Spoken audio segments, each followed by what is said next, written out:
Salut mes ambitieux, mes ambitieuses. Dernièrement, j'ai été interpellée par une étudiante qui s'interrogeait sur ses choix de carrière après son diplôme. Alors, j'ai trouvé que cette question était très intéressante parce que on se pose tous la question lorsqu'on vient d'avoir son diplôme, qu'est-ce qu'on peut faire? Quels sont les choix qui se posent à nous? Comment faire le bon choix?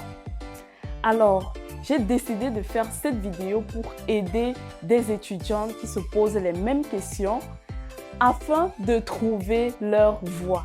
Donc, si toi aussi tu te poses les mêmes questions, suis bien jusqu'à la fin. Je te donne quelques astuces pour t'aider à trouver ta voie. Pour ceux qui ne me connaissent pas, je suis Sorel, la promotrice de Sorel Fashion Style, étudiante et entrepreneur e-commerce. Et tu es ici sur la chaîne des ambitieuses. Si c'est ta première fois de tomber sur la chaîne, je t'invite à cliquer sur la cloche de notification, à t'abonner pour ne rien manquer aux prochaines vidéos. Dans cette chaîne, je te parle des thématiques de business, des idées business et de mindset.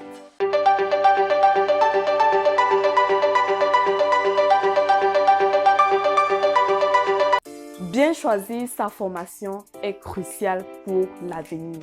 Un mauvais choix peut te faire perdre plusieurs années et gâcher ou voire même gâcher ta vie.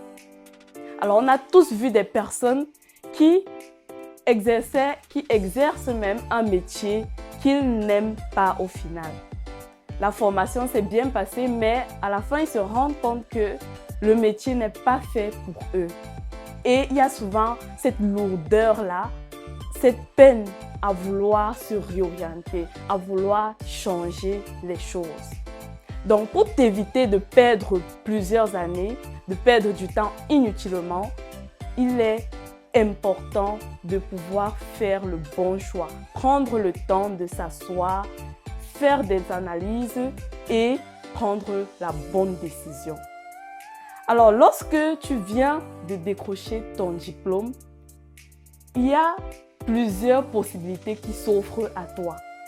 Tu as envie de décrocher, d'avoir le meilleur métier du monde, avoir le meilleur salaire possible.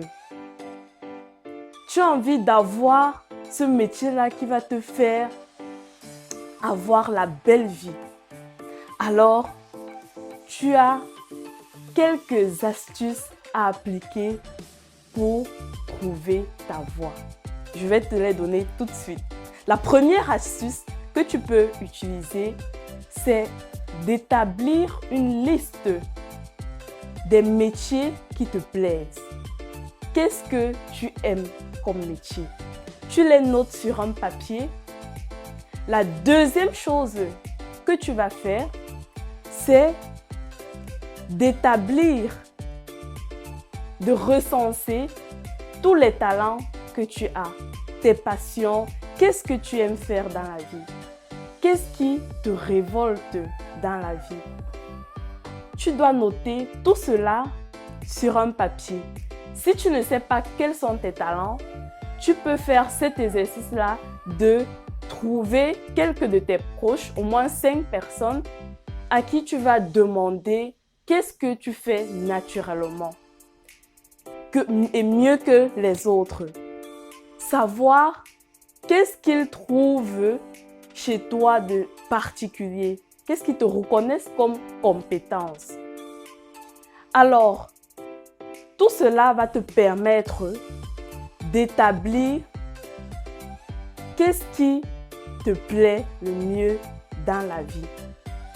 La troisième chose que tu peux faire, c'est d'établir un lien entre tout ce que tu as écrit, entre les métiers, tes talents, tes compétences et les formations que tu aimes. Alors, si par exemple, tu trouves que tu aimes l'art, tu aimes faire la décoration, tu aimes le dessin, et dans les métiers que tu as choisi le métier d'architecte, tu peux faire le lien, par exemple, tu vois bien que architecte ira bien avec ces compétences que tu as, ce talent que tu as pour le dessin, décoration et autres.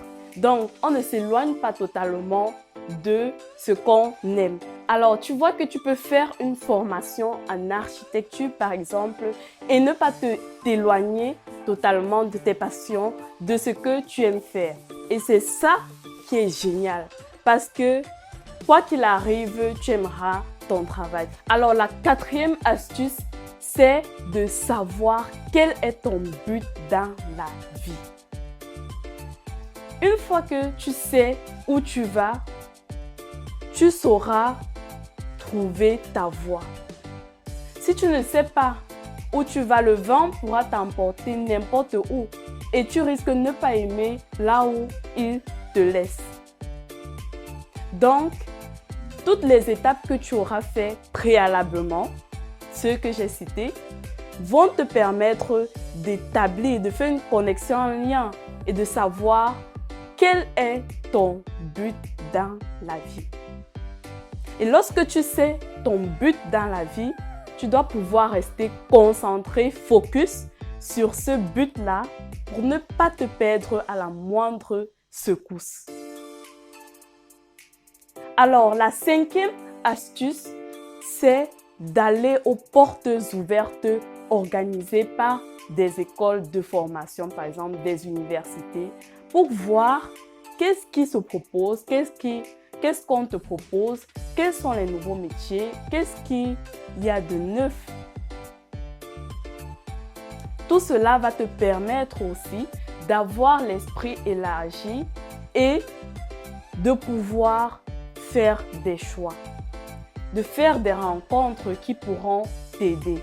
Alors la sixième astuce, c'est de faire des recherches sur les nouveaux métiers, sur tout ce qui est nouvelles technologies et regarder vraiment en profondeur qu'est-ce qu'on y fait, quelles sont les réalités sur le terrain. Et ça pourra t'aider à faire tes choix. J'ai rencontré des personnes qui ont commencé leurs études jusqu'en dernière année même et qui, au moment de faire le stage, se rendent compte que le métier n'est pas fait pour eux. Parce qu'ils s'étaient arrêtés sur la formation en elle-même. Et par contre, sur la pratique, c'était autre chose. Ils ne se sont pas vus continuer leur vie dans cela et ont dû recommencer. Alors, garde bien à l'esprit que tout est possible. C'est vrai, il est plus facile pour certaines personnes de faire certaines choses que d'autres. Mais tout est possible pour qui veut. Alors, j'espère que cette vidéo t'aura plu. Merci de m'avoir écouté et n'oublie pas de t'abonner si ce n'est pas encore fait, d'activer la cloche de notification pour ne rien manquer aux prochaines vidéos. Laisse-moi en commentaire ce que tu as pensé de la vidéo. Est-ce que ce type de thématique te plaise? N'hésite surtout pas à me dire quelles sont les thématiques que tu aimerais bien qu'on aborde sur la chaîne. Alors, n'oublie surtout pas, reste positif.